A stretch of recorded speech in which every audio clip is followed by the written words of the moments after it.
Hello दोस्तों, जय मसीह की। आज मैं बाइबल में आपको उत्पत्ति से वचन सुनाता हूँ। तो दोस्तों, उत्पत्ति के नाम से ही पता चलता है कि उत्पत्ति में इस सृष्टि की उत्पत्ति कैसे हुई, कैसे परमेश्वर ने इस सृष्टि को बनाया, ये हमें उत्पत्ति में दिखाया गया। तो मैं आपको पहले अध्याय के पहले वचन से ही उत्पत्ति की स्टार्टिंग करता हूँ। तो दोस्तों, फर्स्ट में सृष्टि का वर्णन, पहला अध्याय पहला वचन। आदि में परमेश्वर ने आकाश और पृथ्वी की सृष्टि की। कि परमेश्वर ने आकाश और पृथ्वी की सृष्टि की, वो आपको यहाँ पे आगे चल के मतलब बिल्कुल डिटेल में यहाँ पे बिल्कुल स्पष्ट रूप से बाइबल में लिखा गया है। पृथ्वी बेडौल और सुनसान पड़ी थी और गहरे जल के ऊपर अंधियारा था तथा परमेश्वर का आत्मा जल के ऊपर मंडराता था। देखो दोस्तों, यहाँ पे मतलब स्पष्ट रूप से लिखा है कि मतलब इंसान बनने से पहले या फिर पृथ्वी बनने से पहले कि यहाँ पे मतलब ये कैसा था। पृथ्वी बेडौल और सुनसान पड़ी थी, मतलब बिल्कुल उजाड़ होता है ना, उजाड़, इस तरह पृथ्वी है पड़ी हुई थी। और गहरे जल के ऊपर अंधेरा था, मतलब पूरी सृष्टि में जल ही जल था और उसके ऊपर अंधियारा। मतलब ये बोल सकते हैं कि अंधियारा पूरा का पूरा, मतलब यहाँ पे इस तरह का वो था कि मतलब जैसे रात में होता है ना, जैसे किसी को शैतान का साया हो, मतलब बिल्कुल अंधियारा अंधियारा, पानी पानी, मतलब बहुत डरावनी थी उस टाइम में पृथ्वी। और ऊपर उस पर ओनली परमेश्वर की आत्मा मंडराती थी। जब परमेश्वर ने कहा उजियाला हो तो उजियाला हो गया। तो परमेश्वर ने वहां पे कहा कि उजियाला हो, तो उसी टाइम में उजियाला हो गया। और परमेश्वर ने उजियाले को देखा कि अच्छा है, और परमेश्वर ने उजियाले को अंधियारे से अलग किया। फिर परमेश्वर ने देखा उजियाला अच्छा है, तो परमेश्वर ने उजियाले को अंधियारे से अलग किया। और परमेश्वर ने उजियाले को दिन और अंधियारे को रात कहा। देखो दोस्तों, पहले अध्याय के 5वीं आयत में लिखा है ये स्पष्ट रूप से कि कैसे दिन और रात बना। कि पहले परमेश्वर ने अंधियारे को और उजियाले को दोनों को अलग अलग भागों में बांटा, फिर उजियाले को दिन कहा और अंधियारे को रात कहा। ऐसे एक दिन और एक रात की उत्पत्ति हुई तथा सांझ हुई, फिर फोर हुआ। इस प्रकार पहला दिन हो गया। ऐसे पहले दिन में परमेश्वर ने ओनली उजियाला और दिन को बनाया, जिससे परमेश्वर ने इस दिन की मतलब सृष्टि की। ऐसे एक दिन को समाप्ति हो गई। फिर परमेश्वर ने कहा जल के बीच एक ऐसा अंतर हो कि जल दो भाग हो जाए। तब परमेश्वर ने एक अंतर बनाकर उसके नीचे के जल को और उसके ऊपर के जल को अलग अलग किया, और वैसा ही हो गया। और परमेश्वर ने उस अंतर को आकाश कहा तथा सांझ हुई, फिर भोर हुआ। इस प्रकार दूसरा दिन हो गया। तो परमेश्वर ने दूसरे दिन आकाश की उत्पत्ति की। उसने जो जल था उसे दो भागों में बांट दिया। तो मतलब ऊपर का वाला भाग था और नीचे वाला भाग, तो ऊपर वाले भाग को आकाश कहा और नीचे वाले भाग को पृथ्वी। मतलब ऐसे जो दूसरा दिन था उसमें ओनली आकाश की उत्पत्ति की थी। तो ऐसे हमारे पहले दिन में दिन और रात बने, दूसरे में आकाश बना। फिर परमेश्वर ने कहा आकाश के नीचे का जल एक स्थान में इकट्ठा हो जाए। फिर परमेश्वर ने यह कहा कि जो आकाश का जो जल है वो एक जगह इकट्ठा हो जाए और सूखी भूमि दिखाई दे। और वहां पे सूखी भूमि दिखाई दे। देखो दोस्तों, यहाँ पे स्पष्ट रूप से ये दिखाया जा रहा है इस वचन में भी, मतलब कि भूमि की उत्पत्ति कैसे हुई। परमेश्वर ने कहा कि आकाश के नीचे का जल एक स्थान में इकट्ठा हो जाए और भूमि दिखाई दे, और वैसा ही हो गया। परमेश्वर ने सूखी भूमि को पृथ्वी कहा। देखो दोस्तों, यहाँ पे स्पष्ट रूप से दिखाया गया है कि पृथ्वी की रचना कैसे हुई। कि जो जल था उसे एक जगह इकट्ठा करके सूखी भूमि दिखाई दी, और फिर उससे पृथ्वी की उत्पत्ति हुई, मतलब उससे पृथ्वी का नाम दिया गया तथा उस जल इकट्ठा हुआ उसको उसने समुद्र कहा। और जो मतलब जो सूखी भूमि थी उसको पृथ्वी कहा, और जहाँ एक जगह जल इकट्ठा हुआ था उसे पृथ्वी कहा। और परमेश्वर ने देखा कि अच्छा है। परमेश्वर ने वो जब देखा दृश्य तो उसे अच्छा लगा और उसने कहा ये अच्छा है। फिर परमेश्वर ने कहा पृथ्वी से हरी घास तथा बीज वाले छोटे छोटे पेड़ और फलियारे वृक्ष भी जिनके बीज उन्हीं में से एक एक की जाति के अनुसार है पृथ्वी पर उगे। और वैसा ही हुआ। उसके बाद पृथ्वी पर हरी भरी घास पेड़ पौधे इनकी उत्पत्ति हुई। मतलब कि उसके बाद जो भूमि का टुकड़ा था जिसको पृथ्वी बोला गया, उसको मतलब हरी भरी घास पेड़ पौधों से सजाया गया, मतलब उसमें ये उगाया गया। इस प्रकार पृथ्वी से हरी हुई घास और छोटे छोटे पेड़ जिनमें अपनी अपनी जाति के अनुसार बीज होता था, और फलदायी वृक्ष जिनके बीज एक एक की जाति के अनुसार उन्हीं में होते थे उगे। और परमेश्वर ने देखा अच्छा है।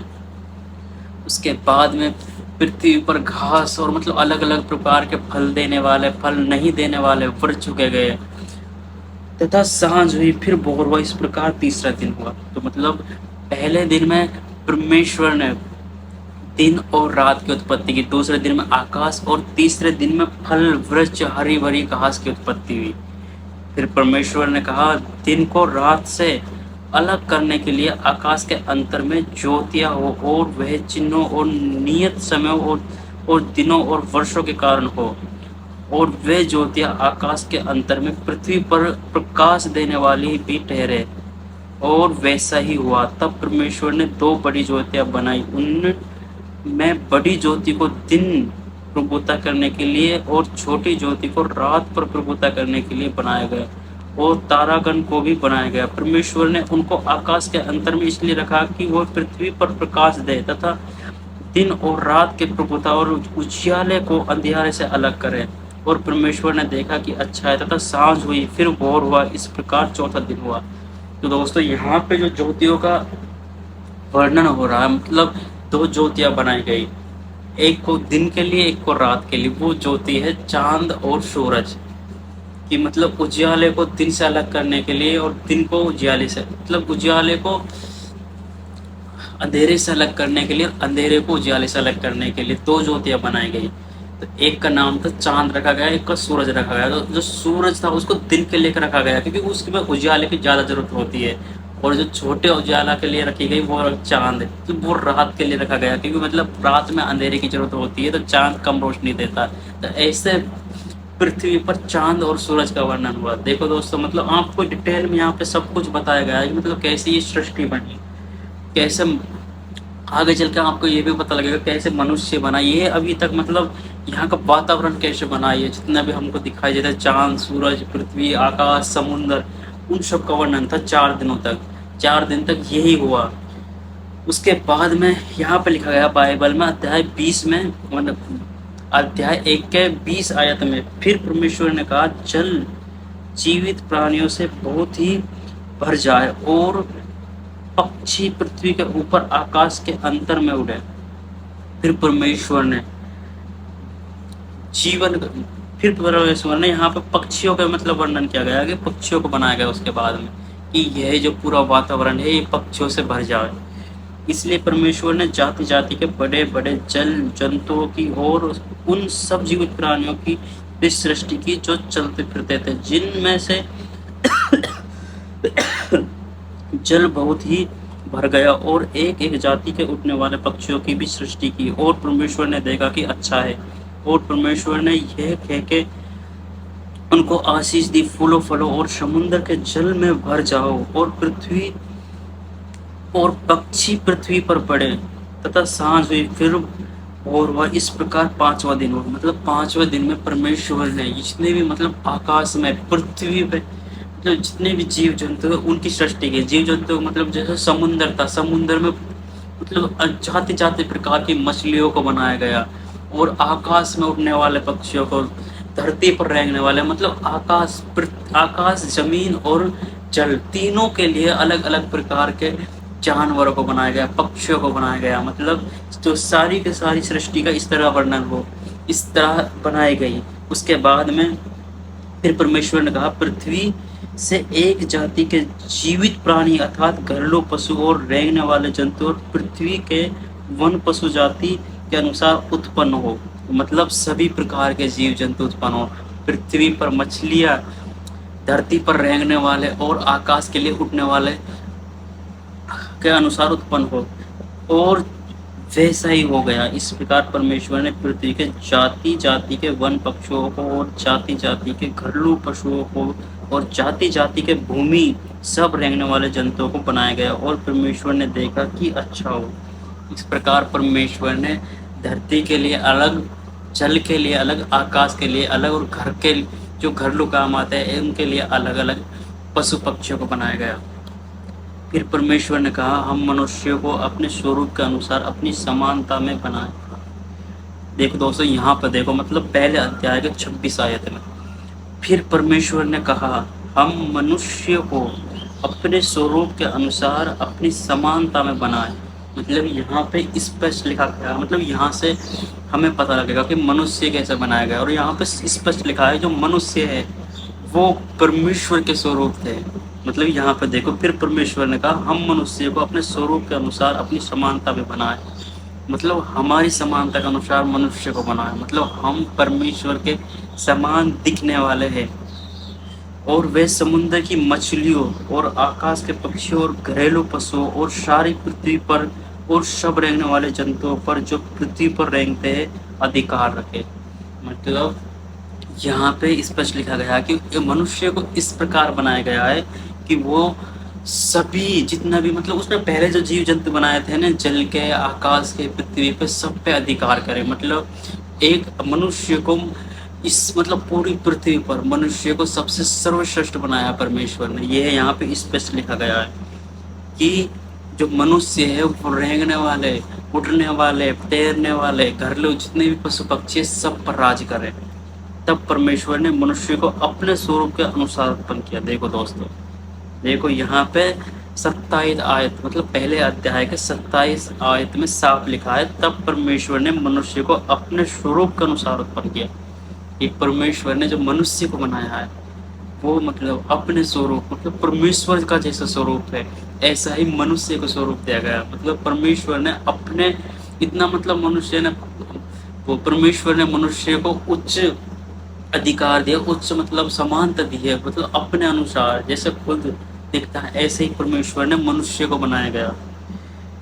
अपने ही स्वरूप के अनुसार परमेश्वर ने उसको उत्पन्न किया, नर और नारी करके उसने मनुष्य की सृष्टि की। मतलब एक नर हो एक नारी हो, ऐसे परमेश्वर ने उनकी सृष्टि की। अब आगे जाकर आपको पता लगेगा कि मनुष्य बने कैसे है। तो परमेश्वर ने मनुष्य को बनाया कैसा है। पहले एक मनुष्य को बनाया था, मतलब पहले एक आदमी को बनाया था, नर को, बाद में एक नारी को बनाया था, वो आपको आगे पता लगेगा। और परमेश्वर ने उनको आशीष दी और उनसे कहा, फूलो फलो और पृथ्वी में भर जाओ। मतलब पहले परमेश्वर ने एक मनुष्य को बनाया था, एक नर और एक नारी को बनाया था। मतलब फिर उनको यह आशीष दी, मतलब इनको एक आशीर्वाद दी कि फूलो फलो और पूरी पृथ्वी पर भर जाओ, मतलब पूरी पृथ्वी पर राज करो, उसको अपने वश में कर लो और पूरी पृथ्वी को अपने वश में कर लो। ये परमेश्वर ने आशीष दी मनुष्य को। और समुद्र की मछली तथा आकाश के पक्षियों और पृथ्वी पर रेंगने वाले सब जंतुओं पर अधिकार रखो। फिर परमेश्वर ने उनसे कहा, सुनो, जितने बीज वाले छोटे छोटे पेड़ सारी पृथ्वी के ऊपर है, जितने वृक्षों में बीज वाले फल होते हैं, वे सब मैं तुमको दिए, वे तुम्हारे भोजन के लिए।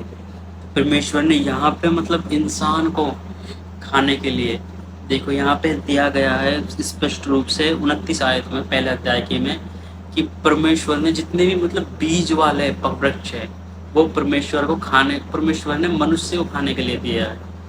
जो जितने भी मतलब बीज वाले होते हैं, मतलब हम खाते हैं भी, जैसे भाई आम हुआ, आम में बीज होता है, मतलब ऐसे जितने भी फल है बीज वाले सब वो हमारे खाने के लिए है। परमेश्वर ने वो हमारे खाने के लिए स्पष्ट रूप से बनाए गए हैं। और जितने पृथ्वी के पशु और आकाश के पक्षी और पृथ्वी के रेंगने वाले जंतु हैं, जिनमें जीवन का प्राण है, उन सब के खाने के लिए मैंने सब हरे हरे हरे छोटे पेड़ दिए।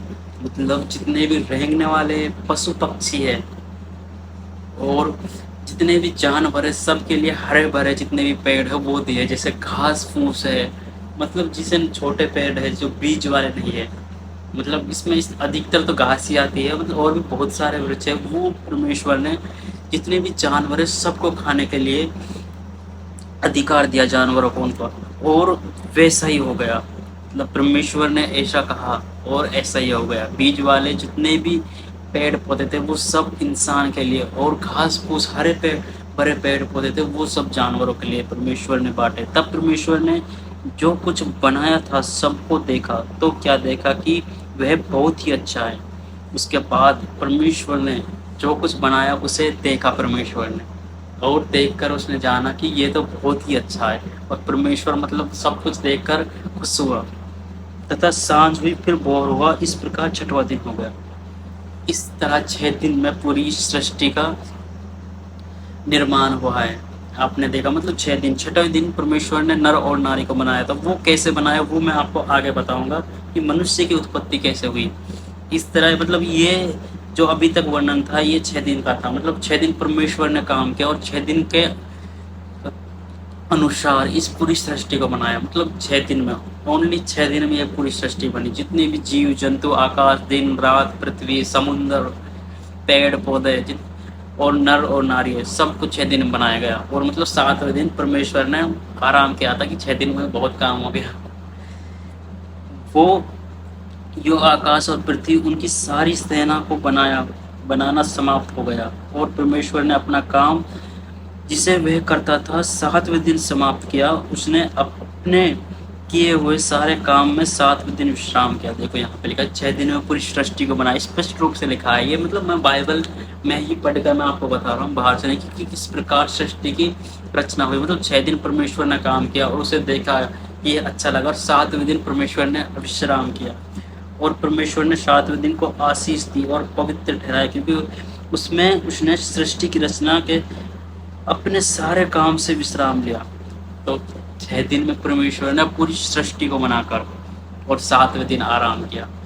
मतलब और 7वें दिन आशीष का दिन ठहराया, क्योंकि मतलब उसका सारा काम, संपूर्ण जो काम था वो समाप्त हो गया था। पूरी सृष्टि की रचना हो चुकी थी और 7वें दिन फ्री होकर उसने आराम किया परमेश्वर ने।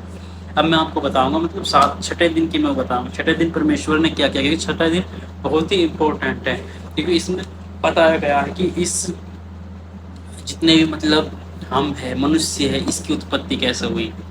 मतलब हम सोचते हैं मतलब मनुष्य ऐसे बने वैसे बने, मतलब बाइबल के अनुसार मैं आपको बताऊंगा मनुष्य कैसे बने। वो परमेश्वर ने स्पष्ट रूप से छठे दिन काम किया था। मतलब क्योंकि परमेश्वर ने मनुष्य को अपने स्वरूप बनाया था, इसलिए ओनली छठे दिन में ओनली परमेश्वर ने मनुष्य का ही काम किया था। ओनली ओनली एक मानव को बनाया था पहले छठे दिन में। पूरे दिन मतलब 5 दिन में बहुत काम था, पर ओनली छठे दिन इतना इम्पोर्टेंट था क्योंकि उसने अपने स्वरूप पर मनुष्य को बनाया। तो ओनली एक मनुष्य को बनाया था जिसका नाम आदम था। तो वो मैं आपको बताऊंगा कि मनुष्य की उत्पत्ति अब कैसे हुई।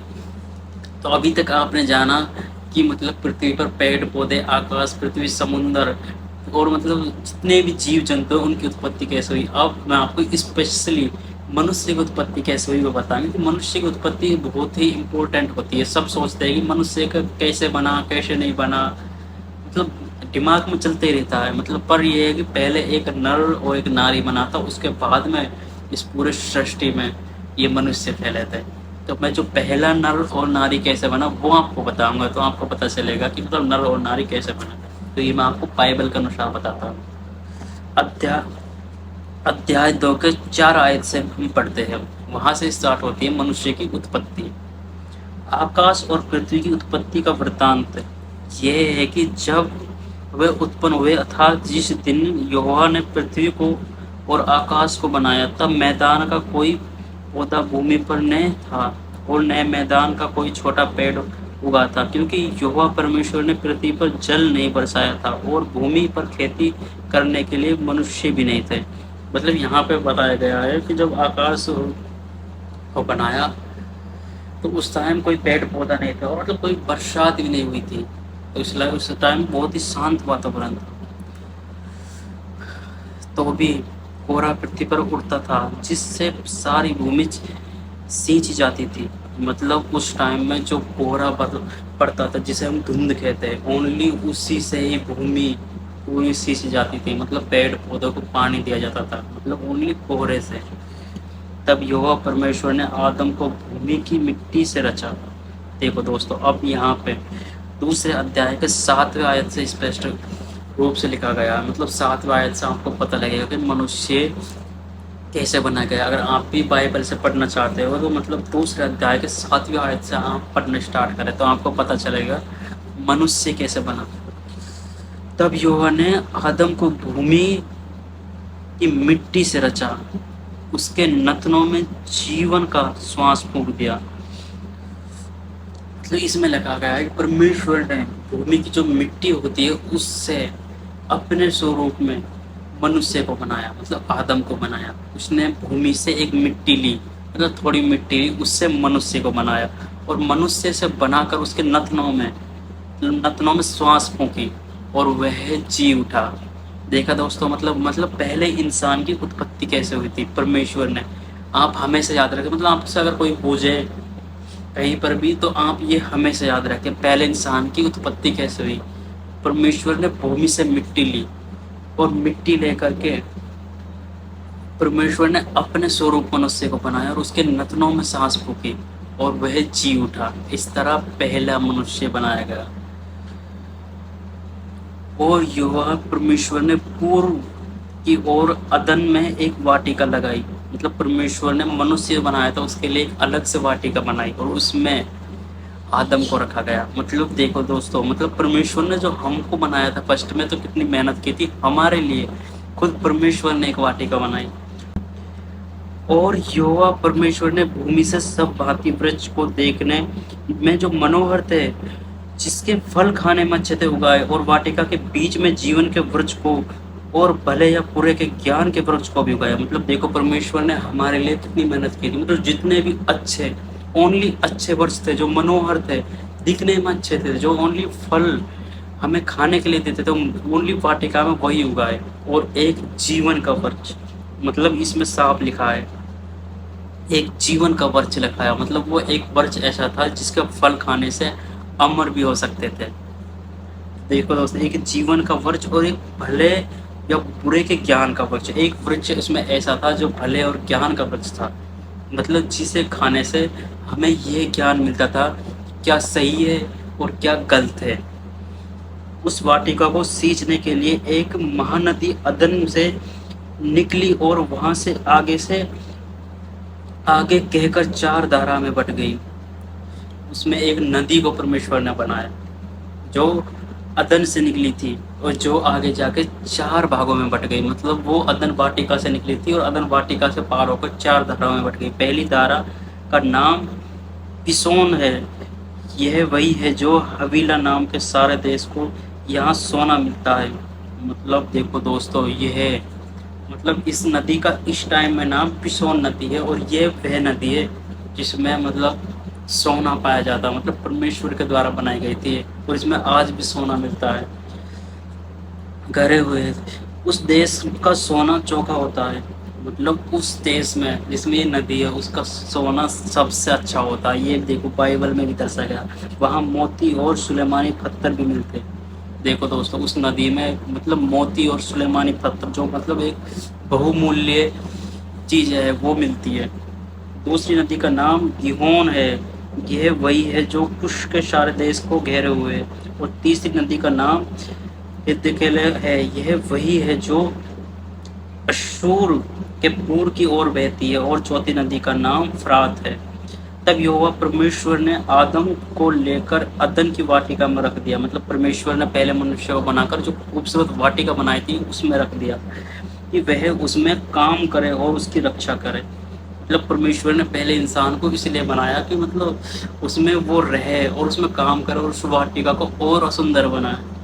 और यहोवा परमेश्वर ने आदम को कहा कि दी तू वाटिका के सब वृक्षों का फल बिना खटके खा सकता है, पर भले या बुरे के ज्ञान को जो वृक्ष है उसका फल तो कभी न खाना, क्योंकि जिस दिन तो उसका फल खाएगा उसी दिन अवश्य मर जाएगा। मतलब देखो यहाँ पे परमेश्वर ने एक जो वृक्ष था उसे सांप खाने से मना किया था, क्योंकि उसे खाने से मनुष्य को जितने भी भले बुरे सबके ज्ञान हो जाता है। इसलिए उसने ये आज्ञा दी कि अगर तूने वो फल खाया तो तू उसी दिन मर जाएगा।